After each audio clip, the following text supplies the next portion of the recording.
Headlines नंतर आपण थेट जाऊयात अजित पवार गटाच्या कार्यालयात। त्या ठिकाणी आता सकाळपासूनच पक्षप्रवेशाला सुरुवात झाली आहे। अजित पवार गटात झिशान सिद्दीकी हे पक्षप्रवेश करत आहेत आणि हीच दृश्य आपण बघत आहोत। निशिकांत पाटील असतील, झिशान सिद्दीकी असतील, हे आज अजित पवार गटात पक्षप्रवेश करत आहेत। झिशान सिद्दीकी वांद्रे पूर्वमधून इच्छुक आहेत, मात्र काँग्रेसमधून त्यांना उमेदवारी न देण्यात आल्यानं आता ते थेट अजित पवारांच्या राष्ट्रवादीत जात आहेत आणि त्या ठिकाणी त्यांना जर का उमेदवारी दिली तर मग आपल्याला झिशान सिद्दीकी विरुद्ध ठाकरे गटाचं वरुण सरदेसाई अशी लढत बघायला मिळू शकते। झिशान सिद्दीकी यांचा अगदी थोड्याच वेळात राष्ट्रवादी अजित पवार गटात पक्षप्रवेश होतोय।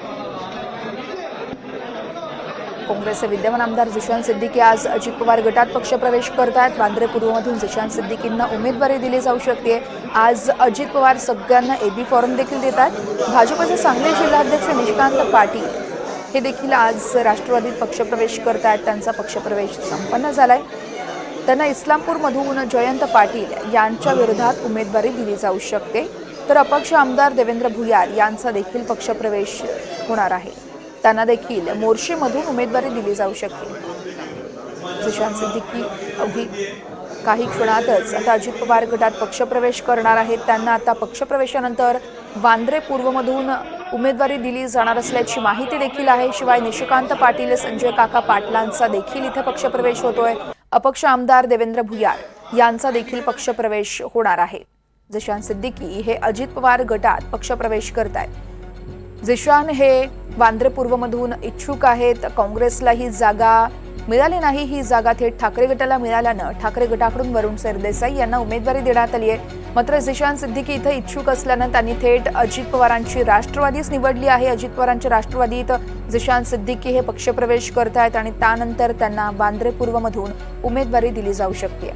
भाजपचे सांगली जिल्हाध्यक्ष निशिकांत पाटील हे देखील राष्ट्रवादी शरद पवार पक्षात नाही तर अजित पवारांच्या राष्ट्रवादीत पक्षप्रवेश करतायत। त्यांना इस्लामपूरमधून तुतारीचे जयंत पाटील यांच्या तुतारीचे खरं तर या शरद पवार गटाचे जयंत पाटील यांच्या विरोधात उमेदवारी मिळू शकते। अपक्ष आमदार देवेंद्र भुयार यांचा देखील इथे अजित पवार गटात पक्षप्रवेश होतोय। देवेंद्र भुयार यांना मोर्शीमधून उमेदवारी दिली जाऊ शकते, तर झिशान सिद्दीकी यांना वांद्रे पूर्वमधून आणि निशिकांत पाटील यांना इस्लामपूरमधून उमेदवारी दिली जाऊ शकते।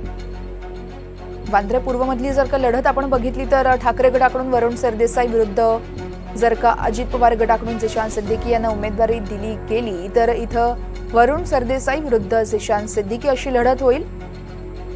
तर तिकडे इस्लामपूरमध्ये निशिकांत पाटील यांना जर का अजित पवार गटात उमेदवारी देण्यात आली तर मग इस्लामपूरमध्ये जयंत पाटील विरुद्ध निशिकांत पाटील अशी लढत आपल्याला बघायला मिळू शकते। अपक्ष आमदार देवेंद्र भुयार यांचा देखील आता पक्षप्रवेश होतोय। त्यांना देखील मोर्शीमधून उमेदवारी दिली जाण्याची शक्यता आहे। या संदर्भात आपण थेट जाऊयात। आमचे प्रतिनिधी भाग्यश्री प्रधान आपल्याला अधिक माहिती देतात। भाग्यश्री, आपण बघतोय सकाळपासूनच अजित पवार गटामध्ये पक्षप्रवेश सुरू झाले आहेत। नेमका आतापर्यंत कोणी कोणी पक्षप्रवेश केलाय अजित पवार गटात? आपण जर बघितलं तर संजय काका पाटील यांनी पक्षप्रवेश केलेला आहे। निशिकांत भोसले पाटील इस्लामपूर यांनी पक्षप्रवेश केलेला आहे। त्याचबरोबर जर आपण बघितलं तर झिशान सिद्दीकी हे देखील लवकरच पक्षप्रवेश करतील, कारण ते इथे दाखल झालेले आहेत। त्याचबरोबर आपण जर पाहिलं तर देवेंद्र भुयार असतील, सलमा मलिक असतील, यांच्याबरोबर अनेक जण जे आहेत ते पक्षप्रवेश करतात। खरं तर आज अजित पवार राष्ट्रवादी गटाची दुसरी यादी जी आहे ती जाहीर होणार आहे आणि ही यादी जाहीर होण्याच्या आधीच हे पक्षप्रवेश सुरू झालेले आहेत। पक्षप्रवेश झाल्यानंतर लगेचच यादी जाहीर करण्यात येईल अशी माहिती जी आहे ती सूत्रांकडून मिळते।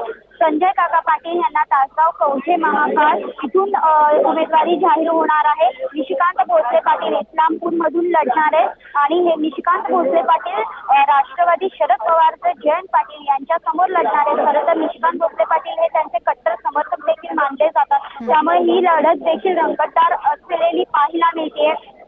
त्याचबरोबर आपण जर बघितलं तर प्रताप पाटील चिखलीकर हे भाजपचे माजी खासदार राहिलेले आहेत आणि ते आता नांदेड, कंधार, रोहा इथून लढण्यासाठी इच्छुक आहेत। ते देखील आज आता इथे प्रवेश करतायत। त्यानंतर यांची देखील लगेचच उमेदवारी जाहीर होईल. आपण जर बघितलं तर महायुतीची जी गणित आहेत ती जुळवाजुळवी करण्यासाठी पक्षप्रवेश केले जात असल्याची माहिती सूत्रांकडून देण्यात येते. त्यामुळे भाजपचे अनेक जण राष्ट्रवादी अजित पवार पक्षात प्रवेश करतायत, तर अनेक जणांनी आपण जर पाहिलं तर निलेश राणे यांनी देखील शिवसेनेच्या एकनाथ शिंदे यांची देखील भेट घेतली होती. अशा पद्धतीचे जे पक्षप्रवेश आहेत ते सध्या सुरू आहेत. त्यामुळे जरी जागा सुटल्या नसल्या तरी त्याच्या विधानसभा क्षेत्रातले जे चांगले उमेदवार आहेत त्यांची कुठेही उमेदवारी जाऊ नये याची जी काळजी आहे ती महायुतीने घेतलेली पाहायला मिळते.